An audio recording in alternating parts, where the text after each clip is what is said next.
StrayAllDay.com. Now tuned in to the show where you learn the discipline to show up day after day, to do the work, the confidence to put yourself out there boldly and authentically, and the mental toughness to continue showing up, doing the work, putting yourself out there even when the success you've expected to achieve has yet to be achieved. And on top of all this, we're not done.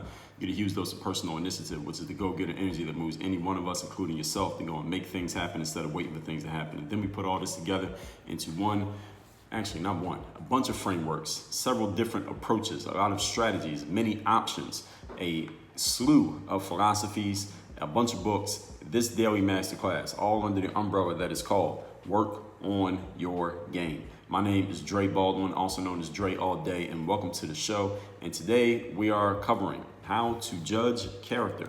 This is part 3 of 3. Now, before I get into this, let me tell everyone that I have a text message line from which I send a daily motivation text out every single day to anyone who's on my text community. If you want to get that daily motivation text, all you need to do is text me at this number, 305-384-6894. Again, 305-384-6894. Text me at that number and you will get my daily motivation text message every day straight to your phone. And that will be me texting. So if you would like to ever ask me a question or share a challenge, or just say hello, you will be able to just text that number, and that is me that is responding. That's not a bot. That's not an assistant or anything like that. That is my number.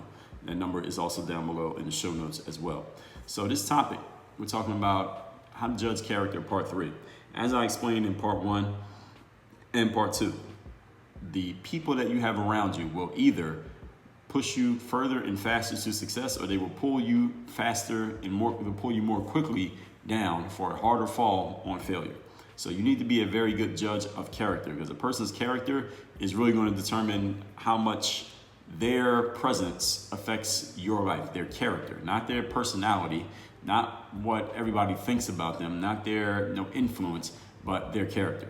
So this is why you got to be very discerning. You must be very good at judging the characters of other people by looking for the things that I've given you 2 days ago, yesterday, and also I'm going to give you today. Remembering, this is the caveat, that none of these one pieces alone is going to be the entire picture of a person. You need to look at all of these pieces when you're dealing with another person so that you can gauge, what is this person's character really about? Because just like you, every human being out there is a complex individual. We can't judge a person's entire life based on one thing that we know about them, or one thing that we saw, or one situation, which may just be an aberration. It may just be a single time occurrence. Maybe it's not. But I want to make sure I'm saying that so that you don't take what I'm giving you here to just say, all right, well, this person checked off this box that Dre talked about, or they didn't check this point that Dre mentioned, so that means they're good or that means they're bad. No. You had to do the rest of the work. The rest of your work of discernment, which I talked about in episode 1431, is being able to see the big picture of what's really happening in a situation, not just what the situation presents itself as. So your job is to be a critical thinker, which I talked about in episodes number 1826 and 1827. Be a critical thinker based with the information that you have, and that's how you make judgments about people. Don't make snap judgments just based on any one data point, because if people did that, if we all did that to each other, then you would be canceled too. So all that being said, let's get into our points here. We are going to start at point number 9. The topic, once again, how to judge character. Number 9, instincts. This is not their instincts. I'm talking about your instincts. If you're gauging the character of another person, ask yourself, how do you feel instinctively about this individual? Have you ever come across somebody who you couldn't understand why, and you could not articulate why? Maybe you still can't, but just something about them told you that you need to get away from them. Something about this person was just not right. Something about this person just seemed off. And even though everything seemed to check out on the surface, you still had to exit that situation because it just didn't feel right. Have you ever experienced that? I think all of us have experienced that before. Now, the unfortunate, inconvenient truth is all of us have experienced it, but many of us have experiences where we didn't listen. Then we got fucked over by the situation, and then we got some really good experience, because now our discernment became that much more sharp because we learned not to second guess our own instincts. So my question here is, when I'm talking about instincts, we're on point number 9. How do you feel when you are around this person? Just how do you feel? What kind of energy do you get from being around this individual? You can feel when you're around a genuine person who is for real in what they're about. Now, just because someone is genuine and for real in what they're about does not mean you need to give them what they're asking for or buy their product or do business with them. But you can tell that they're genuine. You can respect that. And you also can feel when you're around a person where there's something shady about them, there's something that's not being said, there's something that's not being told, there's something lying beneath the surface that you can't quite get to. You don't know exactly what it is, but you know something ain't right. Everybody has experienced that before. Again, the challenge for many of us is that when we get that feeling that something is not right, often we overrule it we got our conscious minds overrule our subconscious minds, which is almost always 100% of the time a bad idea, and we end up fucking ourselves over. The person didn't fuck us over, we fucked ourselves over because our instincts already told us who this person was. We just didn't listen. So we fucked ourselves over by not listening to our instincts. Or here's what happens on the other side of things, is that you come across a person who really is genuine and they really are for real and they really do have your best interests at heart. However, you allow your conscious mind to be blinded by the surface glitz and glamour of a person who has no substance whatsoever, but they have a lot on the surface. So you ignore the person who is actually genuine and you go chasing after the person who has no substance and poor character. And then only later on, when you realize that you chase after the wrong person, then you also realize that the person who is genuine, now they've been taken by somebody else. Now that opportunity has been swept off the table because you left it and you realize the error in your ways. We have all experienced both. So this is why I'm bringing up instincts here as point number 9. What are your instincts telling you about this person that you're dealing with? How do you feel around them? Always trust your instincts because your instincts will never lie to you. Now, when I say trust your instincts, that doesn't necessarily mean act on your instincts. It means trust them. That means listen to what they say and understand that they're telling you something that is based in truth. Now, what you end up doing, that's going to require some conscious thought and decision making and all of that based on the situation. But never, ever ignore your instincts. They will always tell you the truth. I've been around people and known people, just being around them, something just didn't feel right. And I couldn't always explain why at first. But later on, after enough observation, it would always become clear as to why. And like the story that I was telling you a couple episode ago about a couple of teammates that I had my senior year of college and how they stopped hanging around us and started hanging around a bunch of freshmen. When I first saw it, I couldn't quite explain it. Like, why are they hanging around these freshmen? What are those freshmen going to do for them? It was only later, and I was able to piece it all together. I said, oh, this guy, he just needs to be the center of attention. He just needs to be the star in any room. And that's why he's hanging with freshmen, because he can be a star amongst them. Like, he's a big fish hanging with a bunch of goldfish. Of course, he's going to be the star. Like, he's hanging with a bunch of bum-ass freshmen. But when he's hanging with us, he's not the star anymore. He couldn't deal with that. He psychologically could not deal with not being a star. So my instincts were telling me something was up with this guy, but I couldn't piece it together until later. So sometimes you got to observe more and get more information before you come to a conclusion. As I've been telling you over and over again in this series, do not take any single data point to draw a conclusion about a person. Take each data point and put it together to build a puzzle of this person, because human beings are puzzles. Point number 10, we're talking about how to gauge character. Point number 10, tolerance. And we're talking about them now. How much tolerance does this person have? How does this person, in other words, how does this person deal with differences? This is a really good gauge of character right here. Now, of all these points that I'm going to give you here in this series, this 3-part series, some of these data points weigh more than others. They are not all equal. All right, so I'm giving you 12 points in this series. Understand that they are not all equally weighted. Some of them are going to weigh more heavily than others. The law of association weighs pretty heavily to me. A person's ability to manage their emotions weighs pretty heavily to me. A person's level of tolerance weighs pretty heavily. And now again, this is just my assessment. Now you could take all these 12 data points and you can weigh them differently based on who you are as a person and what matters the most to you. But I want to point that out to make sure you understand they are not all equal. When we talk tolerance, this is a very heavy one for me. In other words, how does this person deal with differences? How do they deal with, and this is a good way to gauge someone's character really quickly, is let them share a point or an opinion and then disagree with them. How do they deal with it? Do they come unglued when they're disagreed with? All right, do they seem to lose their smoothness when you disagree with them? Do they actually become more engaged when you disagree? Because now they want to know why you have an opinion that's different from theirs. Do they get angry when you disagree? Do they get frustrated when you disagree? Do they seem to lose emotional control when someone disagrees with them? This is a quick way that you can find out someone's character. disagree with them, and see how they respond. And when I say how does this person deal with differences, I'm saying differences of opinion. What about differences in lifestyle? How do you deal with someone who has a completely different lifestyle than them? What about someone who takes a different set of actions from them? What about differences in inalienable traits such as gender or color or nationality? How do you deal with those differences?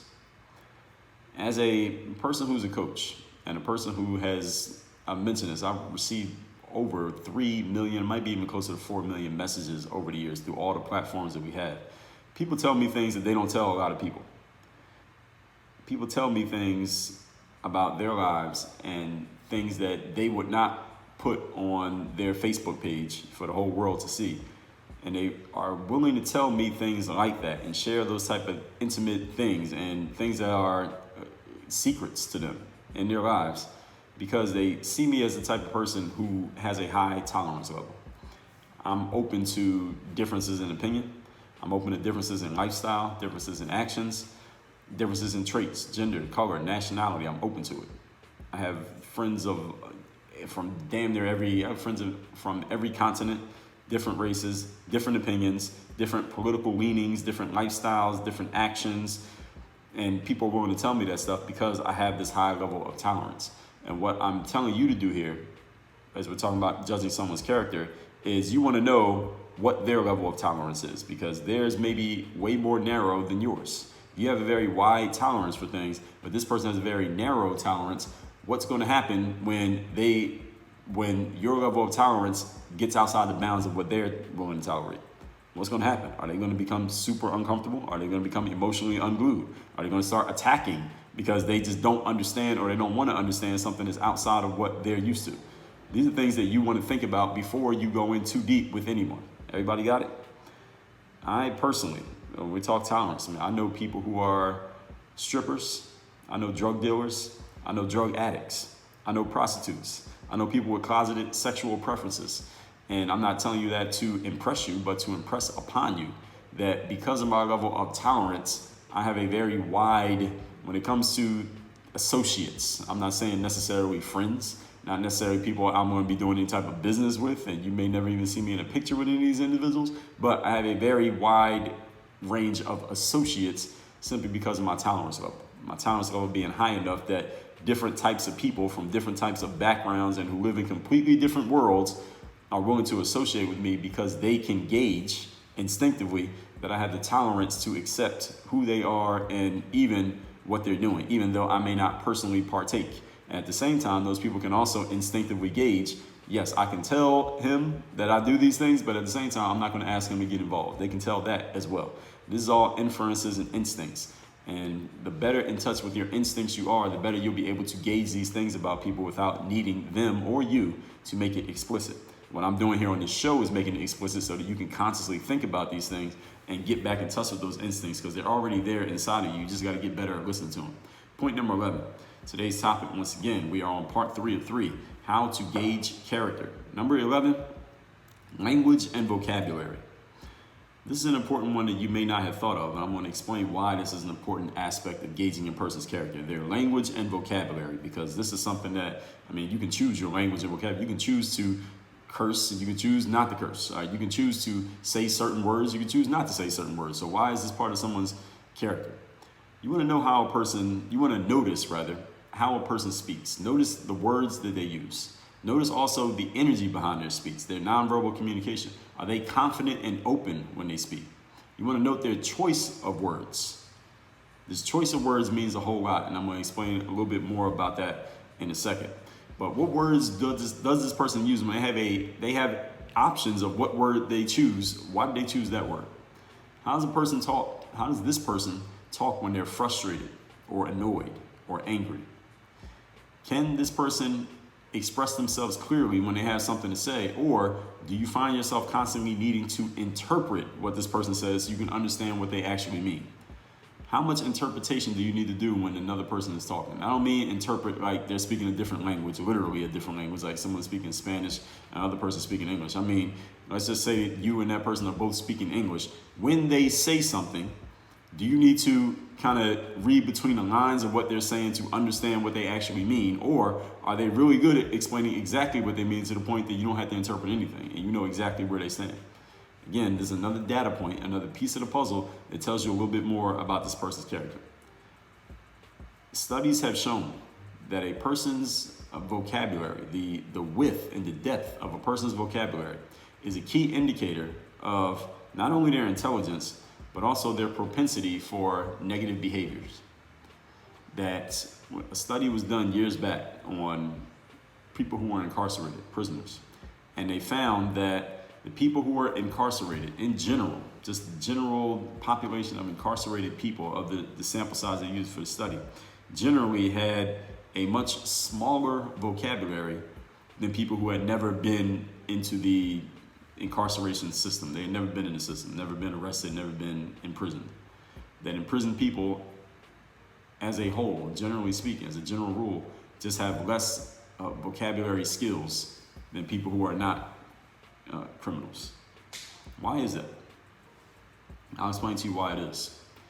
The reason is when a person has a smaller vocabulary, when they are in an emotional state, angry, frustrated, sad, feeling unheard, whatever the situation is, confused, when they're in that situation, because they have fewer words with which to express themselves, they have fewer options to get the thoughts and feelings that are inside of them out into the world through words, they instead do it through actions.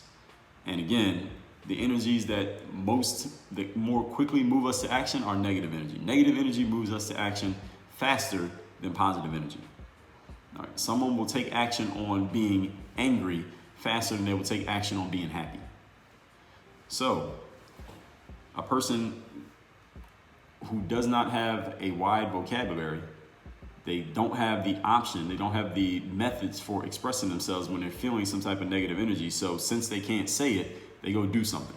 Has any of you known anybody like this? I've known plenty of people like this. That when they get upset or they get angry, instead of verbally dealing with it, and even if it meant cussing somebody out, like that girl cussed me out on the phone, like I told you a couple episodes ago, they can't say anything because they don't have the vocabulary to say something. So instead, they take action. They let their frustration or their anger out through action, and that ends up leading to crime, and that gets them behind bars. When people have fewer words, they have fewer options with which to express themselves. Whereas a person with a very wide vocabulary, when they're feeling frustrated, angry, sad, confused, whatever the situation, they can express it through words. They can speak their way through the situation. Therefore, they never have to go to the next level of taking action on that frustration, on that sadness, and they don't end up, then they don't do anything dumb that could threaten their life or threaten their freedom. Moving on to point number 12. This is the last point in this series. We are on Masterclass 3 of 3 of this series, How to Judge Character.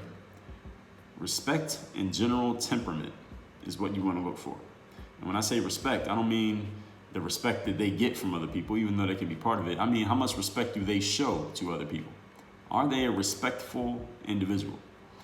I remember I was at a friend of mine's wedding, not too long. This was maybe 10 years ago. A friend of mine was getting married. Now, I was part of the wedding party. I was one of the groomsmen. And he had maybe 6 or 7 of us groomsmen at this wedding. And after the ceremony was over, where you sit at the table, the bride and the groom sit at this big table, and then all the wedding party, they sit on either side of the bride and groom. And one of the groomsmen was a guy who I did not know. Apparently, I later found out he was the cousin of the groom, but I did not know this guy. I knew a couple guys in the wedding party, but this particular gentleman I did not know.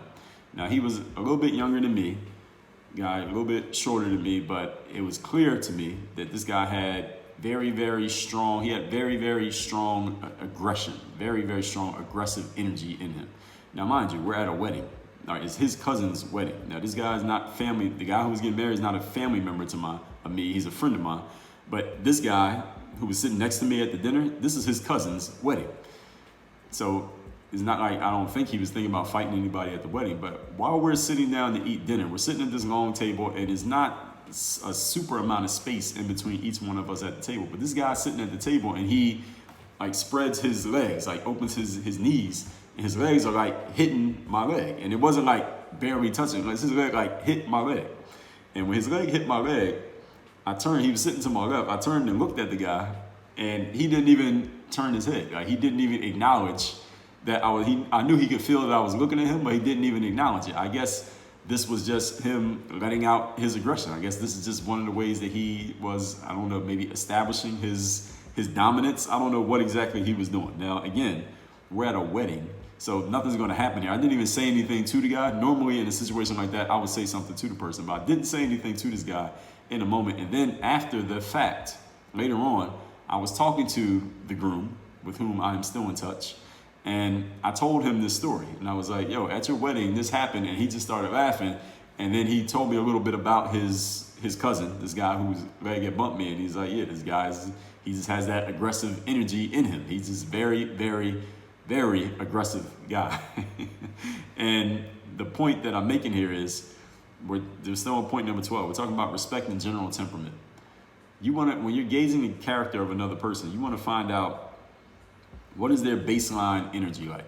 Are they the type of person that is gonna bump into another person like this guy did at a wedding, and just what you gonna do about it? Have that kind of energy literally at a wedding? Is this type of person who shows respect to other people? Are they the type of person who would hold the door for another person? Are they the type of person who does say hello when they walk past somebody? Do they make eye contact? Are they the type of person who just shows respect to another person even when they don't have to? What is their posture like? What's their body language like? What are all their nonverbal communications? This is you taking a look at their general temperament. What about their cleanliness and grooming? All right, does it look like they shave every day for the males? Do they take time to do their makeup and make their hair for the females? Look at their clothing. Are their clothes clean, pressed, and ironed? And do they have stains on their shirts? Are their shoes clean? When I was a senior in college, I took this internship preparatory course. And the one thing that I remember from that course, there's actually two things I remember from the course. One of them was giving a follow-up letter, sending a follow-up letter to anyone who interviews you to let them know that, just to thank them for the opportunity to interview. And the other one was what our professor, this woman named Mrs. Wood, she called it the rules of 12. And the rules of 12 are very simple, that the first 12 seconds when you walk in a room are the most important 12 seconds of the interview. The second rule of 12 was 12 inches from the top of your head on down are very important. So make sure that your hair is groomed properly. You don't have any food in your teeth. You know, your facial hair, if you have any, is groomed. And make sure your collar is clean if you have on a button-up shirt, which you probably will if it's a job interview. And then the 12 inches from the bottom of your feet up, they matter as well. So make sure your shoes are clean. You don't have no toilet paper stuck to your shoes. Make sure your cuffs are clean and your socks are clean if they're going to show. Those are the rules of 12.